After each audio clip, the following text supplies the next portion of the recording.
ये है गुजरात का सूखे से प्रभावित एक क्षेत्र।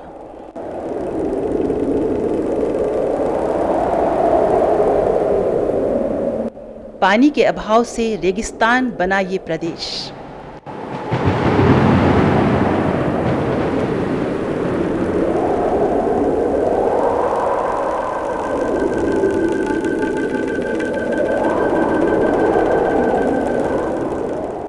दूर दूर तक ना कोई पेड़ नजर आता है, ना कोई हरियाली।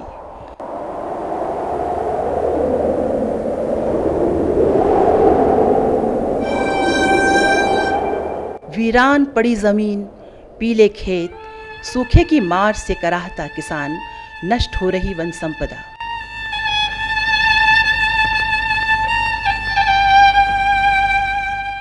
ये है अपनी बंजर जमीन को निहारता किसान और उसका परिवार।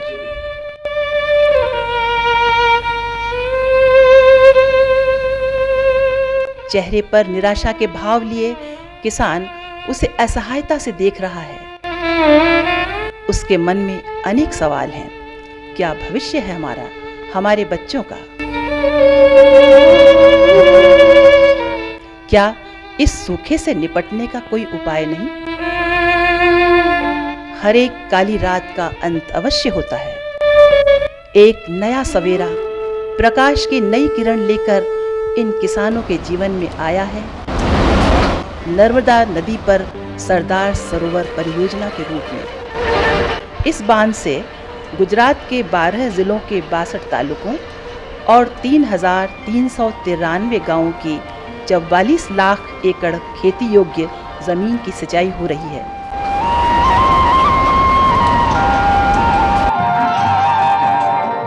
इस महाकाय परियोजना के लिए महाराष्ट्र, मध्य प्रदेश और गुजरात के किसानों की भूमि अधिग्रहित करनी पड़ी।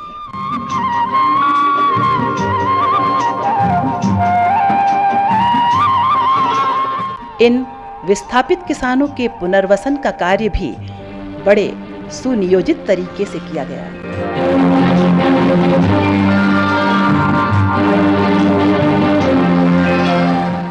मध्य प्रदेश के 14,000 विस्थापित परिवारों में से प्रायः 29% परिवारों का उनकी इच्छानुसार गुजरात में पुनर्वास हो गया है।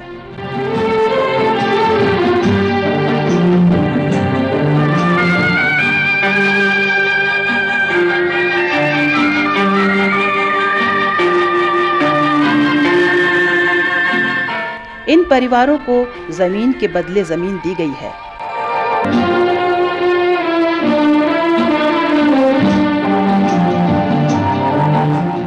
अपना व्यवसाय करने के लिए कर्ज, खेती योग्य जमीन, बच्चों के लिए अच्छी पढ़ाई, खोज और विकास का प्रबंध किया गया है।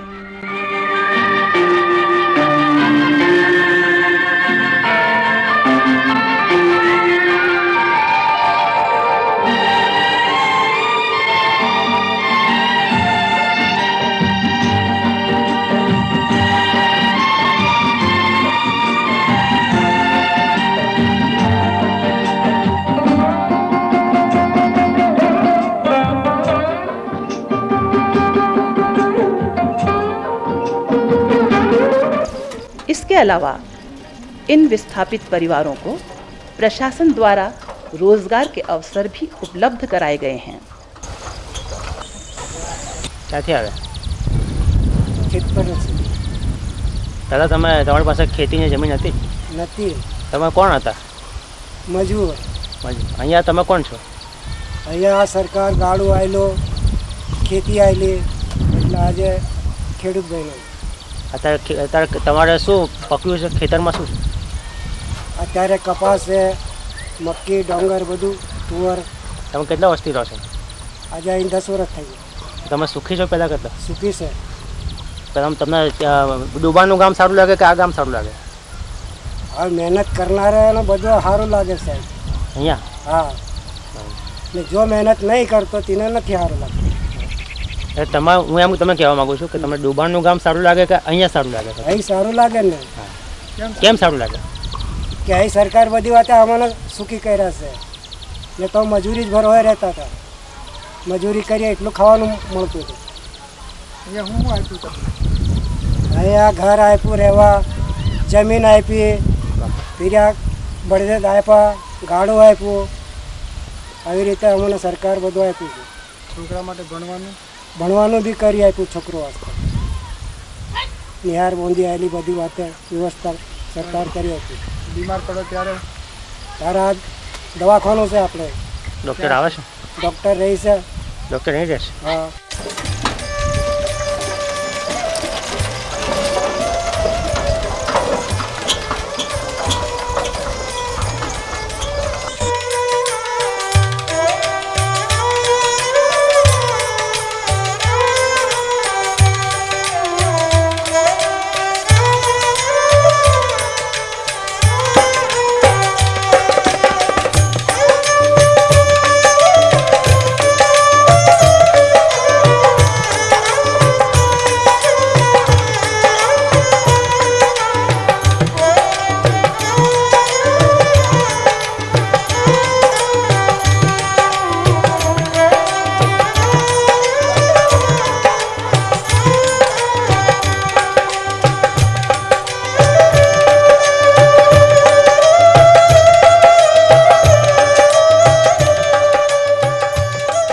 તમને ત્યાં સારું લાગે કે અહીંયા સારું લાગે? અહીંયા સારું લાગે છે. શું કારણ? કેમ કે ત્યાં રસ્તો નથી, કે જંગલમાં ખરો એટલે રસ્તો નથી, અને દવાખાન નથી. અહીંયા દવાખાન ભણાવીએ છીએ, દવાખાન રહીએ છીએ, કાયમમાં સિસ્ટર અહીંયા રહીએ છીએ, અને સિસ્ટર કાયમ રહીએ છીએ. ડાક્ટર અઠવાડિયામાં એક વખત આવે છે, એટલે અહીંયા આમાં સારું. અને પછી છોકરા ત્યાં હતા એટલે ત્યાં છોકરા ભણતા નહીં હતા, ને અહીંયા છે તો નિહાર ભણી જઈએ, અને શિક્ષક રહીએ છે એટલે અહીંયા છોકરા પણ ભણે છે. આમાં પણ અહીંયા સારું. અને ત્યાં તો કે જંગલમાં એટલે અંધારો તો લાઇટ નહીં હતી, એટલે હવે અહીંયા લાઇટ છે એટલે લાઇટમાં બી અમારે અહીંયા સારું.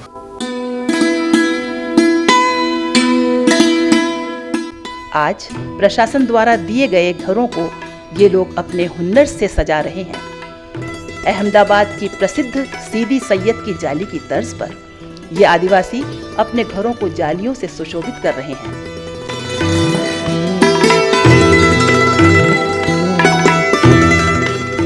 इनके लिए सुनियोजित ढंग से बसाए गए गांवों में इनकी आम जरूरतों का पूरा ध्यान रखा गया है।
इनकी सेहत की देखभाल के लिए एक अस्पताल बनाया गया है, जहां डॉक्टर, नर्स और सभी आधुनिक चिकित्सा उपकरण मौजूद हैं।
अस्पताल में डॉक्टर, नर्स और वातानुकूलित मोबाइल एम्बुलेंस इनकी सेवा में हमेशा खड़े हैं।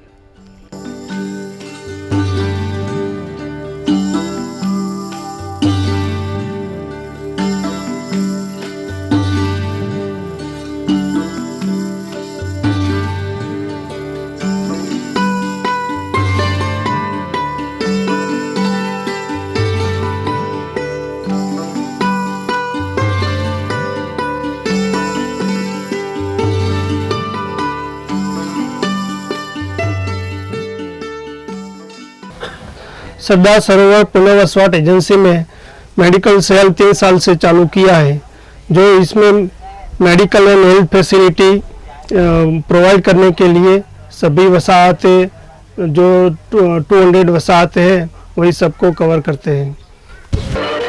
जंगल से घिरे इनके गांव में अच्छा विद्यालय न होने से बच्चे पढ़ाई से वंचित थे।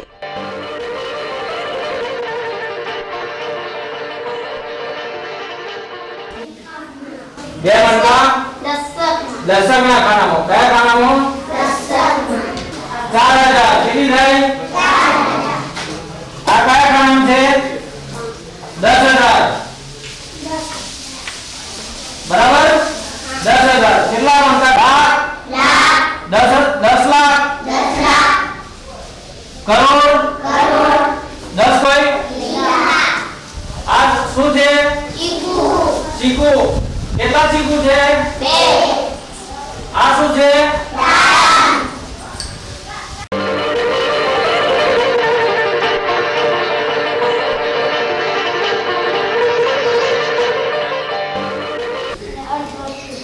અડધો ખરું પણ કઈ રીતે કહી શકાય આપણે જે ખૂણાઓ દોરીએ છીએ ખૂણાઓના માપ લઈએ છીએ બરાબર દોરો તો આ ખૂણા દોરવા માટે જે આને ટપ્પુ છે સરસ હવે એને નારંગી જેવું કેમ કહેવામાં આવે છે કેમ કે એની નીચે એનો ચપટો છે હા હા ને આખી કુર્તી ગોળ છે એટલા માટે સરસ વેરી બેસ્ટ હવે નારંગી જેવો ગોળ છે એટલા માટે કહેવામાં આવે છે બરાબર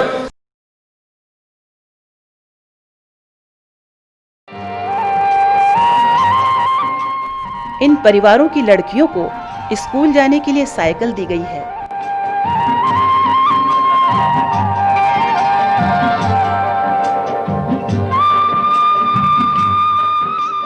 स्कूलों में दोपहर का भोजन दिया जाता है। पौष्टिक भोजन सफाई का पूरा ध्यान रखकर बनाया जाता है।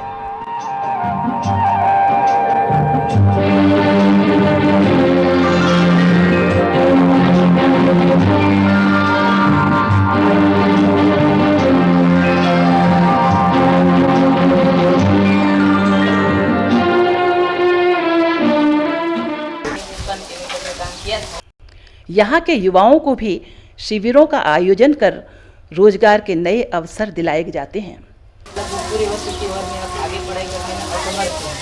इसलिए मैं चाहता हूँ कि सरकारी गवर्नमेंट से कोई चांस है जिससे पर प्राइवेट कंपनी में कोई कार्य मिल जाए जब तक क्वालिफिकेशन के हिसाब से।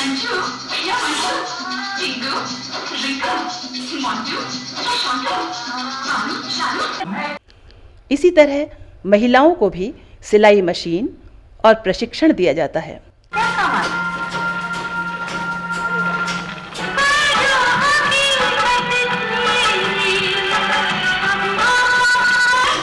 हाँ शायद कोई आप उसे बिठाइए मैं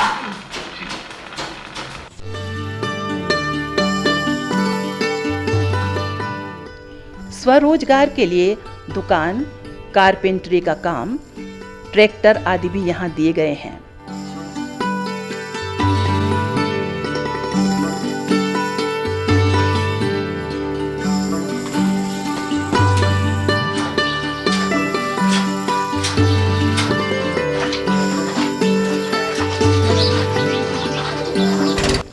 समाज के प्रति अपनी जिम्मेदारी निभाने की प्रेरणा से यहाँ के एक व्यक्ति डभोई नगर पालिका के सदस्य भी बने हैं।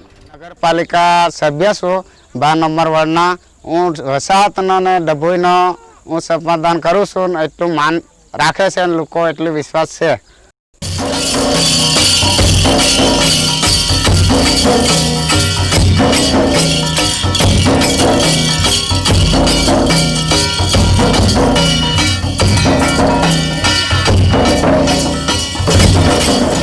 इन नए गांवों में इन आदिवासियों की सांस्कृतिक पहचान पूरी तरह से बरकरार है।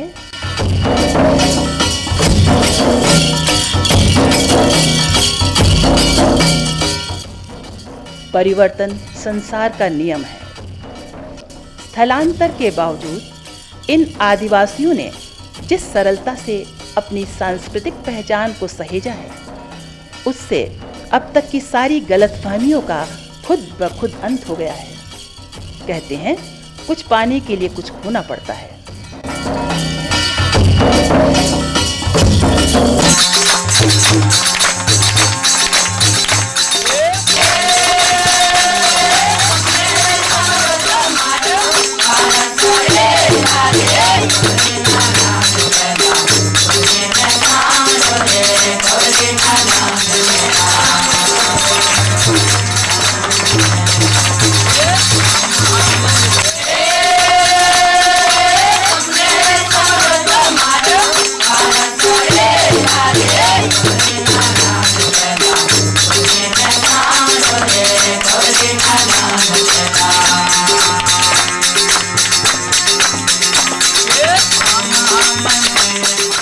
नर्मदे सर्वदे,